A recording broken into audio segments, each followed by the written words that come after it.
أعوذ بالله من الشيطان الرجيم. بسم الله الرحمن الرحيم. هل أتاك حديث غاشية وجوه يومئذ خاشعة عاملة ناصبة تصلى نارا حامية تسقى من عين آنية ليس لهم طعام إلا من ضريع لا يسمن ولا يغني من جوع وجوه يومئذ نائمة لسعيها راضية في جنة آلية لا تسمع فيها لاغية فيها عين جارية فيها سرر مرفوعة وأكواب موضوعة ونمارق مصفوفة وزرابي مبثوثة أفلا ينظرون إلى الإبل كيف خلقت وإلى السماء كيف رفعت وإلى الجبال كيف نصبت وإلى الأرض كيف سطحت فذكر إنما أنت مذكر لست عليهم بمسيطر إلا من تولى وكفر فيعذبه الله العذاب الأكبر إنا إلينا إيابهم ثم إنا علينا حسابهم.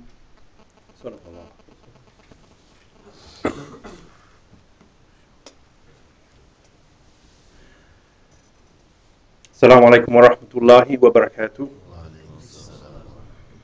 All praises are due to Allah subhanahu wa ta'ala, which has made it possible for us all to be here today. Without the permission and the guidance from Allah subhanahu wa ta'ala, we would not be here. Ashhadu an la ilaha illallah wa ashhadu anna Muhammadan abduhu rasuluh. I testify that there is no God worthy of worship except Allah subhanahu wa ta'ala, and I witness that the Prophet Muhammad sallallahu alaihi wasallam is the last and final messenger. I give praise and thanks to Allah subhanahu wa ta'ala, who has perfected the deen of Islam for us. The deen of Islam is complete. We don't need to add anything to it, nor should we take anything away. And we should follow it as much as we possibly can, so that we may be successful in this life and, more importantly, in the akhirah. So I'd like to thank you first for coming, brothers and sisters and children at home, if you're listening via the transmission. As my brother Ridwan mentioned, the speech will be around 45 minutes, and then a little bit of time for some questions and answers, and then upstairs there'll be some food, which gives me great relief, because if the speech is no good, then at least you have something to look forward to afterwards, and you're travelling to the masjid. It won't be a waste of time. So my purpose, the purpose of making this speech today is just to maybe highlight to everybody my understanding of Islam, or my path towards understanding, how I came to some understanding. Now, my intention is just for that. I'm not, a scholar. I just want to, explain my experience, and I would like anybody at the end of the speech to correct me where I'm wrong. And, if I say something which, is sensitive, please don't be offended. And if there's anything good that I say, please take it away with you and ponder upon it and use it if it's correct. I'd like to just start really with a brief translation of the meaning of the surah that I just read, Al-Ghashiyah. And it's like this: Bismillahir Rahmanir Rahim. Has the story reached thee of the overwhelming event?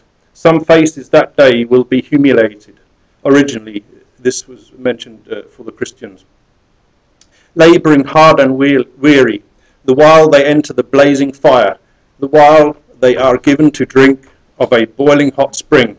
No food will there be for them but a bitter dari, which will neither nourish nor satisfy hunger. Other faces that day will be joyful, pleased with their striving. in a garden on high, where they shall hear no word of vanity. Therein will be a bubbling spring. Therein will be thrones of dignity raised on high. Therein will be a bubbling spring. There will be goblets placed ready, and cushions set in rows, and rich carpets spread out. Do they not look at the camels, how they are made, and at the sky, how it is raised high, and at the mountains, how they are fixed firm, and at the earth, how it is spread out? Therefore, do you give admonition, for thou art one to admonish. Thou art not one to manage men's affairs. But if any turn away and rejects Allah, Allah will punish them with a mighty punishment, for to us will be their return. Then it will be for us to call them to account. Now, whilst this surah, from my understanding, was directed at the Christians of the time, and from it we can see we have two choices, but the choices just aren't for the Christians, the choices for everybody, the whole of mankind, Muslim, non-Muslim. And the choice is simple. Allah's made it very easy for us. He hasn't given us 9 choices or 5 or even 3, not even an odd number of choices, just 2.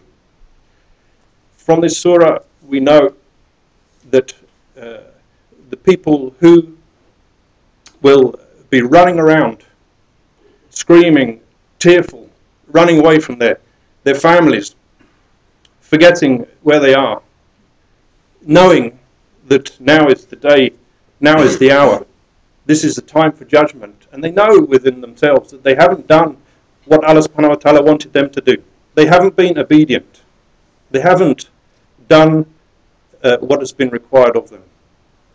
And on the other hand, they are the people that will be joyful. They will be laughing and joking with one another, and their faces will be shining, because they, in their hearts, they know they've made effort. They've made as much effort as they can. They feel, they trust in Allah subhanahu wa ta'ala that they will go to Jannah. And if their book is given to them in their right hand, they know they're going to Jannah. And for those that are running scared, they probably know in their hearts, they feel in their hearts that they will be going to Jahannam. At the end of the day, Allah takes the final decision, so we will never know till we get there. But we have this choice to make. Do we want to take Jannah, or do we want to go to Jahannam? Which one? 2 choices. Now, I dare say that if I asked everybody to put their hands up who wants to go to Jannah, there would be a full show of hands, inshallah. All we have to do, if we want to go to Jannah, we just take it just like that. We take the option to go to Jannah. And all that means is just doing what Allah subhanahu wa ta'ala tells us to do. That's it. Avoiding what He tells us not to do, and doing what He's told us to do. That's it. It's so simple. It's the simplest religion I've ever learned about. So anyway, before I go into more detail about it, I'd like to just describe to you my life before I accepted Islam. Basically, I was born to a non-religious family, non-religious parents. And my mother was Church of England. My father was Roman Catholic. And throughout my school, my childhood, my school life, I never had any teaching from my parents regarding any matter of religion whatsoever. Absolutely, totally nothing. Nothing at all. And when I went to school, the area where I went to school, there was about 350 children in the secondary school or whatever that I went to. And I wasn't aware of any people that attended that school who were not English. It was totally English. You know, everybody was white. There was one black girl, as I remember, from Africa, in the whole time that I was in that school. So at that school, and this is before I went to Australia for a few years when my parents decided to emigrate. But anyway, not much difference there either in the schools in Australia. You know, we had one lesson of religious education a week, which was probably about 35 minutes or something. And from that we learned. I can't actually remember what we learned because it was probably so insignificant, really. there was maybe some stories or something, but I really haven't got any memory of anything or any lesson from those lessons that I brought with me that I can share with you today. I've got nothing from that. So consequently, you know, I came out of my childhood and my school totally, you know, free of any understanding of God. Nothing at all. I didn't know about, you know, the Creator and the created. I didn't know about worship. I didn't know, you know, what God wanted from us. I knew nothing, absolutely nothing at all. Nothing. And this is pretty much how everybody else was as well, you know, in England, I think, at that time. I believe now in some of the schools, only through my children, you know, they've told me that they learnt a little bit about Judaism today, or they've learnt a little bit about Buddhism, and so there's some things in the school now. But certainly when I was at school, there was nothing like that. Anyway, you know, I separated from my parents. They moved. I went and started working and moving around and stuff like that. And I followed a career. I tried a couple of things and they didn't work out. And then I settled into business management, business administration. And from there, I chased the promotion. I chased the pound, as everybody does. You know, tried to earn as much money as I could to buy, you know, the house, the car, the holidays, and all this other stuff that, you know, we don't need. Although I didn't realise that at the time. And this is, again, it's the same as what everybody else did. You know, what my friends did. This was it. This was life. And the reason why I was like that, because, you know, nobody told me anything different. You know, and my pastimes, you know, I used to be a guitarist and singer in a rock band, you know, in the evenings and the weekends, which, as you know, leads to all kinds of ills in society. They say, you know, sex, drugs, and alcohol. It's just the norm. That's what everybody did. You know. So, not having any idea, no one came to me and said to me, you know, God is there. You know, we have to think about this. Nobody. So I'm totally blind. You know, up until the age of probably 30 years old. I'm 43 now. So not that long ago, I knew nothing. Absolutely zero. Anyway. As you can imagine, even though I was following my lusts and desires and all you know, the display of the dunya was in my eyes, and I was just seeking it, following it, and eating it, and doing whatever. You know, I was inside. I was unhappy. You know, I never had happiness with one thing for long, moving from one thing to another, and to a point where I actually thought I was going a little bit mad, and I actually started visiting a psychoanalyst, and, you know, sat with him, and he was extracting thoughts from my mind, and, you know, giving me ideas about what might be my problem, etc. But, you know, I didn't have a definitive answer, nor did I really expect one, I guess, but just some assistance. But a decision I did make from that, I decided to leave the United Kingdom. I left England to go and travel and to follow different pursuits, maybe to learn. So I packed up England. I gave up my big career, and everybody said I was completely mad.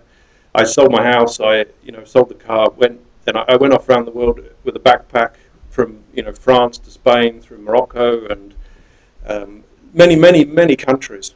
And you know, at that time.